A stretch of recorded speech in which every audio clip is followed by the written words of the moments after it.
হ্যাঁ, সেই জন্যই তো বলছি যে যদি উনি আসতে পারেন আর আমরা যদি ওনাকে দেখাতে পারি যে আমরা খুব ভালো কাজ করছি, বাচ্চাদের পোটেনশিয়াল ডেভেলপমেন্ট করাবার চেষ্টা করছি, শুধু লেখাপড়া নয় অন্য অনেক স্ট্রিমেও যাতে ওরা যেতে পারে তার জন্য চেষ্টা করছি, তাহলে খুশি হয়ে উনি নিশ্চয়ই আমাদের ফান্ডিংটা আর একটু বাড়িয়ে দেবেন। আসলে এই সেকশনটার জন্য তো আমরা সেইভাবে কোনো ফান্ডিং পাই না, সকলে মিলে দিয়ে একটা ক্রাউড ফান্ডিং এ চলে। তা সেই জন্যই বলছি তুমি যদি আমাদের কথা দাও যে খুব ভালো করে একটা ফাংশনটা অর্গানাইজ করে দেবে তাহলে খুব ভালো হয় আর কি। না না ম্যাডাম, আমার এখন কোনো চাপ নেই, আমি এখন অনেক হালকা। হ্যাঁ জানি, বুঝতে পেরেছি, কিন্তু তোমার মতো মেয়েরা কি হালকা চট করে হতে পারে? মানে নিজের সংসার না থেকেও তো তোমার আরেকটা সংসার আছে না? তা আছে ম্যাডাম, শ্বশুর মশাই আছেন, আমার ছেলে মেয়েরা আছে, তারা তো আমার নিজেরই হলো। আচ্ছা, দিঠির পড়াশোনার কোনো ক্ষতি হচ্ছে না তো এই জন্যে? দুদিন বাদেই তোর ফাইনাল এক্সাম। আমি ওকে অনেক বুঝিয়েছি ম্যাডাম, সত্যি কথা বলতে কি একটু ঝামেলা অশান্তির মধ্যে তো ছিল, তবে এখন অনেকটা সামলে নিয়েছে, ও পড়াশোনায় ভালোই মন দিয়েছে। আর স্কুলের বাইরে যতটুকুনি সময় আমি বাড়িতে থাকি আমি ওর সাথেই থাকি। আচ্ছা, তুমি ওই বাড়িতেই থাকছো কেন? না না, আমি জানি তোমার রেসিডেন্সিয়াল রাইট আছে, তুমি থাকতেই পারো, কিন্তু তোমার আর যদি কোনো অপশন থাকতো তাহলে? অন্য কোনো উপায় যে একেবারেই আমার নেই তা কিন্তু নয় ম্যাডাম, আমার বাপের বাড়ি আছে, ভাইয়ের সংসার আছে, মা আছেন। মা তো অভিমান করে আমার সাথে কথা বলাই বন্ধ করে দিয়েছেন। ভাই খুব জেদ করেছিল যে আমাকে ওদের বাড়িতে নিয়ে গিয়ে রাখবে, কিন্তু আমি রাজি হইনি। কি করে যাই বলুন তো ম্যাডাম, আমার বুড়ো শ্বশুর মশাইকে ছেড়ে আমার পক্ষে কি যাওয়া সম্ভব? উনি আসলে আমার হাত ধরে বলেছেন, বোমা আমি যতদিন আছি তুমি বাড়ি ছেড়ে যেও না, আর ধুম করে বাড়িটা আমার নামেও লিখে দিয়েছেন। তবে বাড়িটা আমার নামে লিখে দিয়েছেন বলেই যে আমি ওখানে আছি তা কিন্তু নয়। বাড়ি নিয়ে আমি কি করব বলুন, কোথায় যাব বাড়ি নিয়ে? শুধু শ্বশুরমশাইয়ের কথা ফেলতে পারবো না, ওনাকে ছেড়ে কোথাও যেতে পারবো না, তাই ওখানে আছি। তাছাড়া ডিঙ্কা আছে, দিঠি আছে, ওদের দুজনকে নিয়ে আমি কি করে বাপের বাড়িতে গিয়ে উঠবো বলুন তো? ওখানে তো অত জায়গাও নেই, আর আমার ছেলেমেয়েরা তো এখনো জীবনে সেভাবে দাঁড়ায়নি ম্যাডাম। হ্যাঁ, ডিঙ্কা একটু একটু গান করতে শুরু করেছে, গানের জগতের নামও করছে, কিন্তু ওর তো একটু সময় লাগবে। ওটা আমার ছেলে মেয়ের বাড়ি, ওদের তো আমি ও বাড়ি থেকে বের করে নিয়ে যেতে পারি না ম্যাডাম। ওই বাড়ির উপর ওদের একটা অধিকার আছে। আর তিথি এখনো অনেক ছোট, ও অনেক জায়গায় পরীক্ষা দিচ্ছে। 12 ক্লাসের রেজাল্টটা যদি ভালো করতে পারে হয়তো জীবনে কিছু একটা করতে পারবে, আরো বড় পড়াশোনা করতে পারবে। আমাকে তো সেই সব দিক ভাবতে হবে, তাই না ম্যাডাম? তাই এই সব কথা ভেবে আমিও বাড়ি ছেড়ে বেরোতে পারিনি। শোনো, এইসব নিয়ে একদম ভাববে না। তাহলে তুমি আমাকে কথা দিলে তো? হ্যাঁ ম্যাডাম, নিশ্চয়ই। আপনি আমাকে কিছু বলেছেন আর সেই কথাটা আমি রাখবো না, তা কখনো হতে পারে? বলছিলাম যে ম্যাডাম, ওই সংযুক্তা তো নাচের ব্যাপারটা দেখবে, তাই তো? হ্যাঁ, নাচের দিকটা তো ওই দেখে। ঠিক আছে, আমি তাহলে ওদের গানটা তুলে দেবো। আপনি কোনো চিন্তা করবেন না ম্যাডাম, আমরা দুজনে মিলে আলোচনা করে একটা ঠিক করে নেব।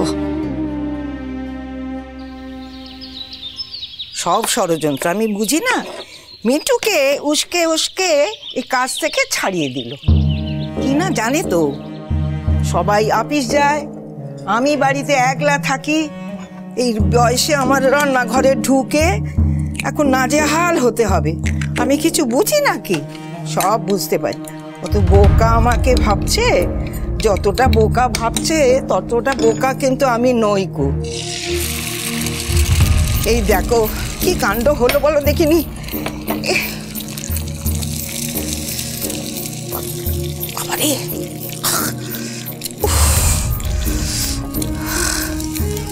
বোকা ভাবছে আমাকে। মাসি, বলছিলাম যে ওই বাবা, ওই ব্রেকফাস্টটা হয়েছে? হ্যাঁ, এই এক্ষুনি হয়ে যাবে মা, এক্ষুনি হয়ে যাবে, দিচ্ছি। ব্রেডটা তো পুড়ে গেছে মাসি। পুড়ে গেছে বুঝি? হ্যাঁ। ও মা, দেখেছো কি কাণ্ড! আসলে অনেকদিন তো রান্না, দাদা সাঁড়াশি দিতে হবে না গো, আমি হাত দিয়ে তুলে দিচ্ছি। এই তো তুলে দিচ্ছি। যাও মা, অনেকদিন রান্নাঘরে ঢুকি না তো, আমার অভ্যেসটা পোচটা আমার। ও মা, পোচ তো আমি ভুলে গেছি করতে। আমি তোমার জন্য মামলেট করেছি, দাঁড়াও দিচ্ছি। এই যে মামলেট বানিয়ে দিয়েছি খুব ভালো করে, পেঁয়াজ লঙ্কা টঙ্কা দিয়ে। দেখো, তেল দাওনি তো বেশি? না না, তেল দিইনি গো। এই যে তুমি এক কাজ করো না মা, ওই রুটিটাতে ওই যে ওখানে মাখন আছে, একটু মাখিয়ে নাও, মাখনটা মাখিয়ে নাও, যাও। মাখন মানে আমি না মাখন খাই না। কলাটা? ও মা, বুয়াকে তো বলেছিলুম আমি কলা বাজার থেকে আনতে, আনিনি বোধহয়, ভুলে গেছে। আজকে সোনামুখ করে এগুলো খেয়ে নাও মা। এই যে চামচ দিচ্ছি। ঠিক আছে, তাহলে বাটারটাই খাই, আর কি করব। আমি আমার ব্রেকফাস্ট রেডি? হ্যাঁ, এই যে দিচ্ছি। এই যে জুন, ওই যে গোলমরিচ দিয়ে দিয়েছি, খেন। এই যে দুখানা রুটি সেঁকে দিচ্ছি মা। এই যে একটু রসমালাই আছে, সেই দিয়ে খেয়ে নিও, কেমন?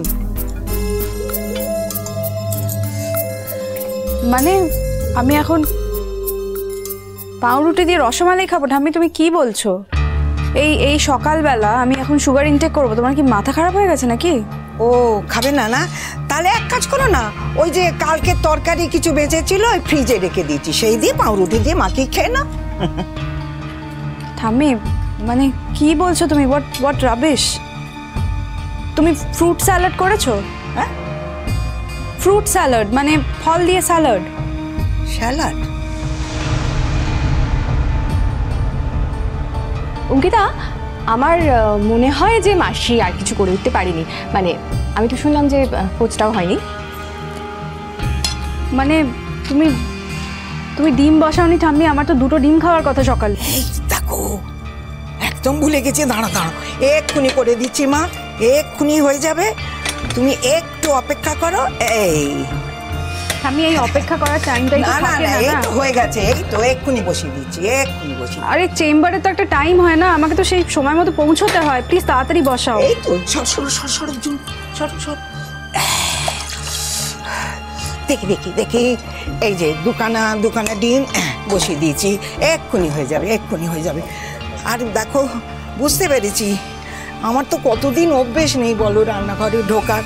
ওই সব প্ল্যান করে মিঠুকে বাড়ি থেকে তাড়িয়েছে, সে কি আমি বুঝতে পারছি না কো? হ্যাঁ মাসি, সেই জন্যই তো আমি তোমার ছেলেকে বললাম যে সেন্টার থেকে একটা, এই তো এসে গেছে।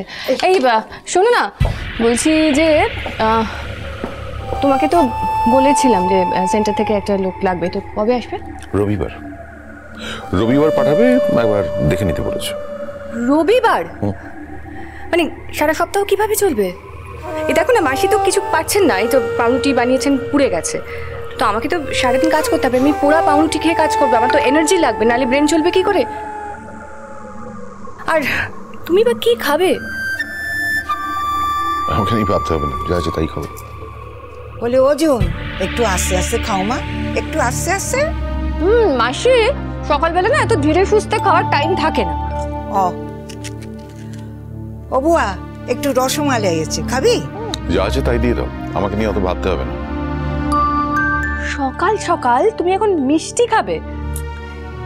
জানো তো বাবা, এই জন্যই তোমাদের এই অবস্থা, এতটুকু ফিগার কনসিয়াসনেস নেই তোমাদের, এটাই মুশকিল জানো তো। আসলে ফিগার কনসিয়াস হতে গেলে নিজেকে কাজ করতে হয়, যেটা আমি করতে পারি না। আমাকে অন্যের উপর ডিপেন্ড করতে হয়, তাই ফিগার কনসিয়াস থাকতে পারছি না। মা, বাড়িতে যা আছে তাই দাও। ঠাম্মি, ডিমটা কি হলো? এই তো একটু ফুটে উঠেছে, নামিয়ে দেবো, দিয়ে ছাড়িয়ে তোমাকে দিয়ে দেবো। রোজকার এই ঝামেলা ঝঞ্ঝাট সকালবেলা আর ভালো লাগছে না আমার। জাস্ট একজন বয়স্ক মানুষ তোমার ব্রেকফাস্ট তৈরি করে দিচ্ছে, কোথায় ইউ শুড বি গ্রেটফুল, কৃতজ্ঞ থাকা দরকার। তা নয় কমপ্লেন করছো, ঝামেলা লাগছে তোমার, গিয়ে তো হেল্প করতে পারো। না, এক্সকিউজ মি আপা, তুমি একটু সেন্সিবলি কথা বলো। আমি এখন রেডি হয়ে চেম্বারে যাচ্ছি, আমি এখন ঠাম্মিকে হেল্প করব, আর আমি এই ধরনের কাজ কোনোদিন করিনি। অ্যান্ড বাই দ্য ওয়ে এই ধরনের কাজ আমার করারও কথা ছিল। নিজের খাবার নিজে বানাবে, তাতে এত কথা থাকাথাকির কি আছে আমি তো বুঝতে পারছি।